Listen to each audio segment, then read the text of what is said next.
تو چنگیز خان اٹھا ہے کہ 610 میں، اور اس نے تباہی کا ایک ایسا ریلا اس کے ساتھ تھا، ہر چیز کو خس و خاشاک کی طرف بہا کر لے گی۔ 664 میں وہ مرا ہے، اس وقت اس کی عمر 73 برس تھی، 73 سال 4 مہینے۔ اس نے کوئی 25 برس حکومت کی، اور اس نے چنگیزی سلطنت کو ناقابل تسخیر بنا دیا۔ یہ دنیا کا واحد جرنیل ہے، رات بھی بتایا تھا، جس نے شخصی طور پر تنہا سب سے زیادہ فتوحات کی ہیں، اور اس کا کوئی علم عطائی تھا جنگوں کے بارے میں، ملک گیری کے بارے میں، جہاں گیری کے بارے میں اس کا علم عجب تھا۔ اس کی برق رفتاری، اس کی ذہن کی تیزی کمال درجے کی تھی۔ قبائل کو ایسے اس نے جوڑ دیا تھا، سب ایک جھنڈے تلے مختلف قبائل جمع ہو گئے تھے، اور دنیا کی ناقابل تسخیر طاقت بنے۔ اور قراقرم صحرائے گوبی میں منگولیا کے پاس ایک بڑا شہر اس نے بنایا، دارالحکومت، جو ساری دنیا کا سب سے بڑا دارالحکومت، اور ان کا بڑا نشانہ مسلمان تھے، مسلمان، کہ مسلمانوں سے زیادتی ہوئی تھی، جس کے بدلے میں چنگیز خان نے ان پر حملہ کیا تھا۔ چنگیز خان کے مرنے پر اس کی سلطنت، اس کے 4 بیٹے تھے۔ بڑا جوجی تھا، جوجی کے بارے میں اسے شک تھا کہ یہ میرا بیٹا نہیں، کہ اس کی جب یہ چھوٹا سردار تھا تو اس نے بڑی شکستیں کھائیں، حتیٰ کہ اس کی بیوی اغوا ہو گئی۔ جب وہ واپس آئی تو حاملہ تھی، لیکن اس نے بورتائی خاتون اس کا نام تھا، اس نے ہمیشہ اس کو عزت دی اور اس بیٹے کو اپنا ہی بیٹا سمجھا، اس کا نام جوجی۔ 3 بیٹے اس کے سامنے پیدا ہوئے، اغدائی، چغتائی اور طولوئی۔ تو اس نے اغدائی کو اپنا جانشین بنایا، اور جوجی کو روس کی سلطنت دی، روس کی، اور چغتائی کو اس نے منگولیا کی طرف کا اور چین کی طرف کا علاقہ دیا، اور جو طولوئی تھا اس کو یہ نیچے آذربائیجان سے نیچے ایران اور یہ شام، یہ علاقے اس نے 4 حصوں میں اس نے اپنی سلطنت کو تقسیم کیا، اور اغدائی کو سب سے بڑا سردار بنایا۔ اغدائی کے دور میں فتوحات کا رخ مسلمانوں سے ہٹ کے یورپ کی طرف چلا گیا، تو ان کا ایک سالار تھا سوبدائی بہادر، سوبدائی، وہ پولینڈ تک پہنچا، پولینڈ تک، لیکن اس میں کوئی ایسی سلطنتیں تھیں نہیں، ایسی چرواہے سے بیچارے غریب لوگ، تو وہ پولینڈ تک اس نے چنگیزی سلطنت کو پھیلا دیا۔ اب یہ وہ ہاتھی ہے جس کے سامنے ساری دنیا کے بادشاہ چیونٹی اور چوہے کی طرح، انہیں میدان جنگ میں ہرانے کی کوئی شکل نہیں۔ تو اسلام کی شکل یوں تھا کہ اب بجھا، اب بجھا، اب بجھا، لیکن اللہ نے دین کو باقی رکھنا ہے تو انسانوں کو بھی باقی رکھنا ہے جو مسلمان کہلائیں۔ جب اغدائی مرا ہے تو اس کا بیٹا تھا قیوق، وہ حکمران بنا، وہ بہت رحم دل تھا،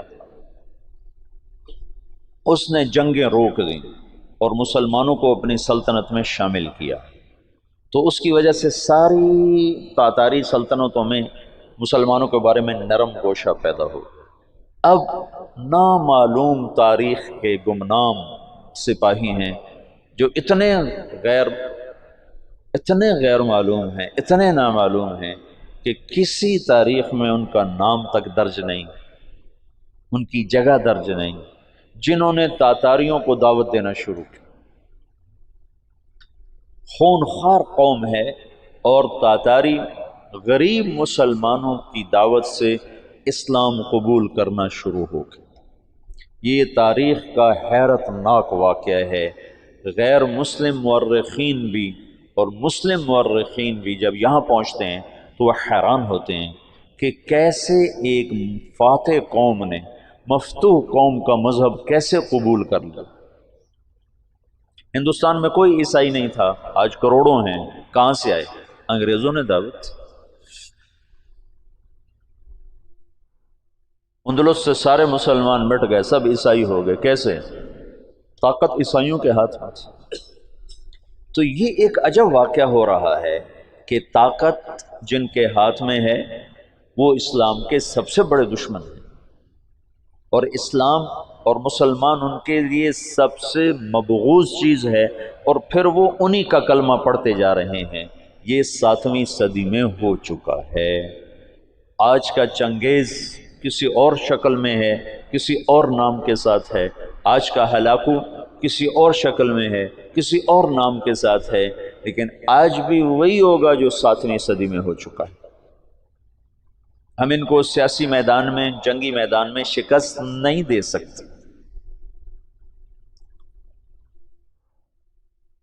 تو وہ سائنس ٹیکنالوجی میں وہاں پہنچ چکے ہیں جہاں ہم اور جنم لے کر بھی نہیں پہنچ سکتے، لیکن ایک راستہ ہمارے پاس پڑا ہے، ہم ان کو دعوت دیں۔ اس وقت فرانس میں اوسط 5 سے 6 گورے روزانہ مسلمان ہو رہے ہیں، اوسطاً 5 سے 6 گورے روزانہ مسلمان، اور فرانس یورپ میں سب سے زیادہ اسلام قبول کرنے والا ملک بن چکا ہے، اور اس کے بعد اٹلی سب سے زیادہ تیزی کے ساتھ اسلام میں آ رہا ہے، وہ پوری دنیا میں امریکہ میں سب سے زیادہ اسلام پھیل رہا ہے۔ دعوت ایسی چیز ہے جو چیونٹی سے ہاتھی کو مروا دیتی۔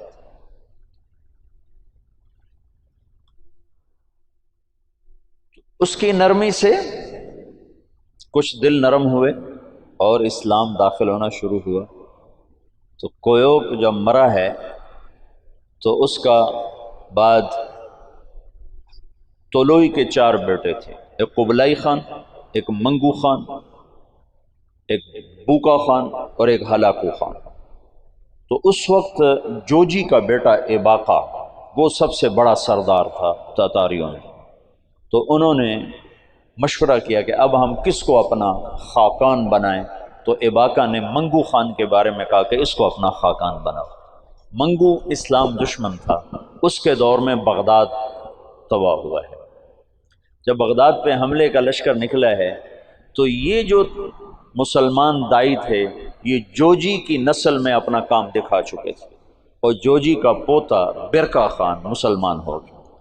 ان کی دعوت پر ایک وزیر مسلمان ہوا، وزیر کو جب موقع ملتا برکا خان کو اسلام کے فضائل سناتا، اس کو باتیں بڑی اچھی لگتی، پھر وہ پوچھتا تمہیں یہ باتیں کون بتاتا ہے، تو پھر وہ بڑے مناسب طریقے سے کہتا کہ یہ مسلمانوں کا دین ہے، یہ مسلمان بتاتے ہیں۔ پھر اس نے کہا مجھے مسلمانوں کا کوئی وفد ملاؤ، پھر ایک وفد اس سے ملا، انہوں نے اسلام کی دعوت دی، اسلام کے بنیادی اصول بتائے، تو برکا خان مسلمان ہوا۔ روس آج بھی دنیا کی سب سے بڑی سلطنت ہے، اس وقت بھی روس بہت بڑی سلطنت تھا، تو جتنا روسی مغل تھا اور چنگیزی تھا وہ برکا خان کی برکت سے سارے کا سارا مسلمان ہو گیا، کوئی تلوار نہیں۔ پھر ہلاکو جس نے بغداد کو تہ تیغ کر کے رکھ دیا، 15 لاکھ آدمی ذبح کرتے، 658 میں پھر اس نے مصر پہ چڑھے، اس دوران حلب، شام، دمشق کو اس نے اینٹ سے اینٹ بجا دیا، پھر 658 میں وہ دمشق مصر کی طرف حملہ آور ہوا۔ تو مصر پر اور ہندوستان پر، حالانکہ یہ دونوں ملک کے لوگ کو اتنے دلیر نہیں تھے جتنے کہ شام، عراق، یہ جو جنگجو قومیں تو یہاں تھی، عرب، اور مصر تو مخلوط قوم تھی، ہندوستان مخلوط قومیں تھیں، لیکن کوئی اللہ کی قدرت ہے، نہ ہندوستان پہ مغل حاوی ہو سکے نہ مصر پہ حاوی ہو سکے، دونوں جگہ ہندوستان والوں نے تو طاقت سے، اور اللہ کی مدد تو دونوں کے ساتھ تھی، اور مصر والوں نے سیاست سے۔ 658 میں ہلاکو خان نے مصر پہ حملے کے لیے فوج نکالی تو اس کا بھائی منگو خان مر گیا۔ منگو کے مرنے پر یہ قانون تھا کہ جو تاتاری جہاں پر ہے جب خاقان اعظم مر جائے تو سب قراقرم پہنچیں تاکہ اگلے خان کا انتخاب کیا جا سکے، اگلے خاقان کا انتخاب کیا جا سکے۔ تو وہ وہاں سے نکلا تو اس کی بیوی تھی، وہ عیسائی ہو چکی تھی، دوقوزہ، اور اس کا سالار تھا کتبوغا، وہ بھی عیسائی ہو چکا تھا۔ وہ مسلمانوں پر بہت ظلم اٹھاتے تھے، بہت ظلم اٹھاتے تھے، اور ان دونوں نے بڑی کوشش کی کہ ہلاکو خان عیسائی ہو جائے، لیکن وہ عیسائی نہیں ہوا۔ تو انہوں نے اس کی منت کی کہ تم واپس نہ جاؤ، مصر کو فتح کر لو، وہ تو مر گیا، اب تو پہنچ بھی نہیں سکتے ہیں، تو تم بعد میں جانا، پہلے مصر فتح کرو۔ اس نے کہا نہیں، یہ چنگیز خان کا قانون ہے، میں اسے پورا کروں۔ اور اس نے ایک لشکر کا حصہ شام میں چھوڑا، فلسطین میں، اور 2 حصے لے کر وہ واپس چلا گیا قراقرم کی طرف۔ تو اس موقع سے فائدہ اٹھا کر مصر والوں نے خود حملہ کر دیا۔ تو عین جالوت پر 658 میں رمضان میں یہ جنگ لڑی گئی، اور 40 سال کے بعد مسلمانوں کو پہلی فتح نصیب ہوئی، اور اس میں قطبوغا گرفتار ہوا۔ تو وہاں مصر میں اس کو ٹکڑے ٹکڑے کر کے ختم کیا گیا، پر وہ ایسا کم بخت تھا کہ بوٹی بوٹی ہو گئے، پر اس نے سی نہیں کی، اف نہیں کی۔ انہوں نے کہا کیا تاتاری عورتوں نے بچے جننے بند کر دیے جو میرا کوئی بدلہ نہ لے گا؟ میرا بدلہ لینے والے ضرور آئیں گے، لیکن اللہ نے وہ موقع نہ دیا۔ برقع خان ایمان لا چکا ہے۔ جب ہلاکو چلا ہے، وہ قراقرم کے قرولتائی اس کو کہتے تھے، قرولتائی کانفرنس، اس کانفرنس کے لیے چلا ہے، تو اس وقت قبلائی طولوئی کے 4 بیٹے تھے، تو منگو بنا تھا، تو منگو کی جگہ بوقا خان موجود تھا قراقرم میں، وہ خود ہی خاقان بن گیا۔ تو قبلائی کو پتہ چلا، تو وہ پھر فوج لے کر آیا، اور اس نے اپنے بھائی کے ساتھ پہلی دفعہ تاتاری آپس میں لڑنا شروع ہوئے، اور ان کی ہیبت میں کمی آئی، اور قبلائی خان نے بوقا کو شکست دی اور قراقرم پہ قبضہ کیا۔ پھر ان بھائیوں میں آپس میں بہت لڑائیاں ہوتی رہیں تخت کے لیے۔ آخر میں قبلائی خان غالب آیا، اور اس نے اپنے بھائی کو قید کر لیا، پھر قید میں وہ مر گیا بوقا، اور اس نے قراقرم کی بجائے چین کو اپنا دارالحکومت بنایا، چین فتح کیا اور چین کو اپنا دارالسلطنت بنایا۔ جب ان جنگوں سے فارغ ہوئے تو ہلاکو خان نے حملہ کیا مصر پر، تو برقع خان کو خط لکھا رکن الدین بیبرس نے کہ تم ہماری مدد کرو، تم بھی مسلمان ہو، ہم بھی مسلمان۔ تو پھر برقع خان نے ہلاکو کو خط لکھا کہ تم مسلمانوں پہ حملہ نہ کرو ورنہ میں تم پہ حملہ کروں گا۔ تو ہلاکو نے اسے خط لکھا کہ تم نے چنگیز کا قانون نہیں پڑھا کہ تاتاری آپس میں نہیں ٹکرایا کرتے؟ تو اس نے اس کو جواب دیا کہ وہ بھی کافر تھا، تو بھی کافر ہے، تو حملہ کرے گا میں تیرے اوپر حملہ کروں گا۔ جب وہ مصر پہ حملہ آور ہوا تو برقع خان ہلاکو پہ حملہ آور ہوا، تو اس نے ہلاکو کو شکست دی، اور مصر اس تسلط سے نکل گیا۔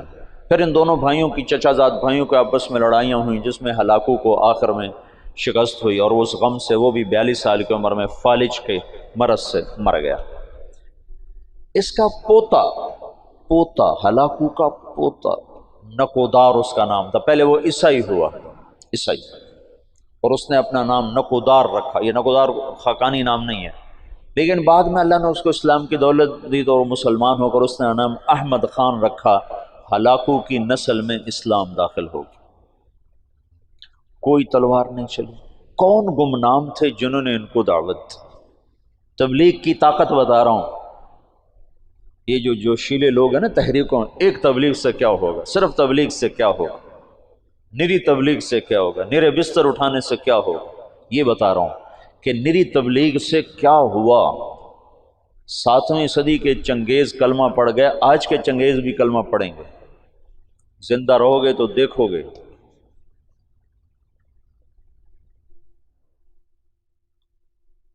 پیچھے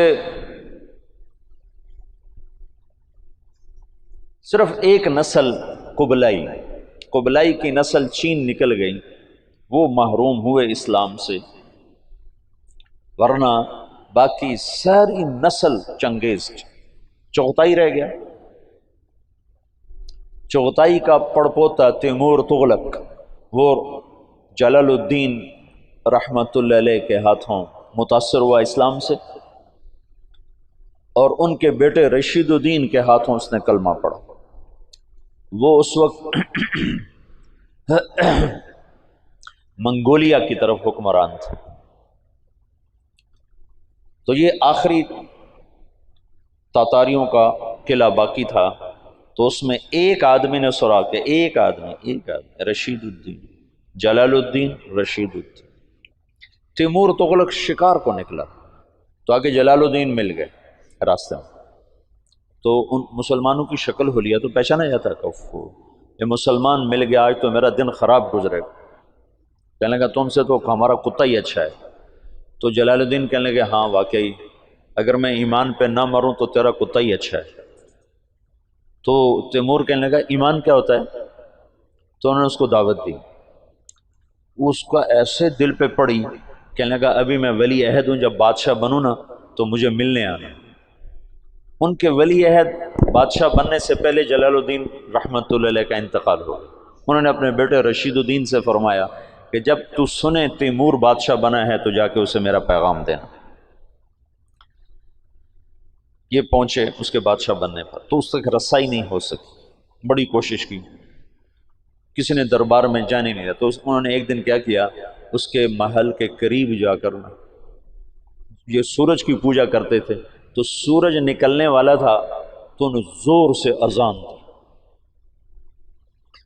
تو تیمور کے کانوں میں آواز پڑی، عجب سے، ان کا یہ کون کیا کہہ رہا ہے، نہ آشنا آواز نہ آشنا کلمات کا، پکڑو اسے۔ تو پکڑ کے لایا گیا تو پتہ چلا کہ تو رشید الدین صاحب ہیں، جلال الدین کے بیٹے ہیں۔ انہوں نے دعوت دی، اس نے کلمہ پڑھا، اس نے اپنے وزراء کو بلایا کہ میں مسلمان ہو چکا ہوں، تم میرے ساتھ کلمہ پڑھو، وہ بھی مسلمان ہو۔ پھر اس نے اپنے سالار کو بلایا کہ میں مسلمان ہو چکا ہوں، تم بھی مسلمان ہو۔ اس نے کہا یہ میرے غلام سے لڑائی لڑے، کشتی کرے، اگر یہ اس کو گرا دے تو میں کلمہ پڑھ لوں گا۔ تو تیمور نے کہا تم دلائل سنو، تم کشتی کو اسلام کے ساتھ کیا جوڑتے ہو؟ انہوں نے کہا میں لڑائی کی دلیل جانتا ہوں، اس کے علاوہ کوئی دلیل جانتا نہیں۔ اس کے غلام کا نام تھا جراش، اور وہ کیا بلا تھی، وہ 5 سالہ اونٹ کو جو بیٹھا ہوتا تھا نا، اس کو دونوں ہاتھوں پہ اٹھا کر یوں لے جاتا تھا۔ 5 سال کے اونٹ کو، تم سے یہ سلیپنگ بیگ نہیں اٹھائے جاتے 5 سالوں۔ اب اس کے ساتھ رشید الدین صاحب کیا لڑیں گے؟ تو انہوں نے کہا نہیں میں لڑوں گا انشاءاللہ، کشتی کروں گا کل اس کے ساتھ۔ اگلے دن سارا شہر اکٹھا ہو گیا، انہوں نے رات کو اللہ سے بات کر لی، جو تو نے ان کو ایمان دینا ہے تو مجھے جتا دے، نہیں دینا تو میں اس کے سامنے کچھ بھی نہیں۔ تو اگلے دن وہ بڑا اکڑتا ہوا اور ہنستا ہوا میدان میں اترا، جو گئی آگے ماڑکو سے وہ ہاتھی سا۔ تو جب دونوں آمنے سامنے ہوئے تو انہوں نے اس کے قریب جا کر ایک ہلکا سا اس کے سینے پر اللہ اکبر یوں ایک مکہ مارا، اللہ اکبر، تو وہ 4 کلابازیاں کھا کے زمین پہ گرا، دڑل دڑل دڑل دڑ پوجا گرا۔ تو سارا مجمع حیران پریشان ہو گیا۔ تو اس کے سالار نے کہا مان گیا، اسلام میں طاقت ہے، اسلام میں طاقت، کلمہ پڑھا دو۔ اس تیمور کی قبر پر آج بھی لکھا ہوا ہے یہ وہ بادشاہ ہے جس کے ہاتھ 10 لاکھ انسان مسلمان ہوئے، 10 لاکھ۔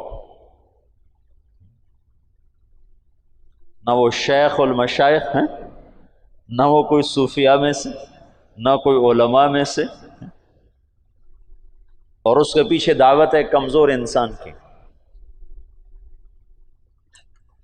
اور کچھ عرصے کے بعد سوائے قبلائی کی نسل کے باقی ساری تاتاری قوم مسلمان ہو چکی تھی۔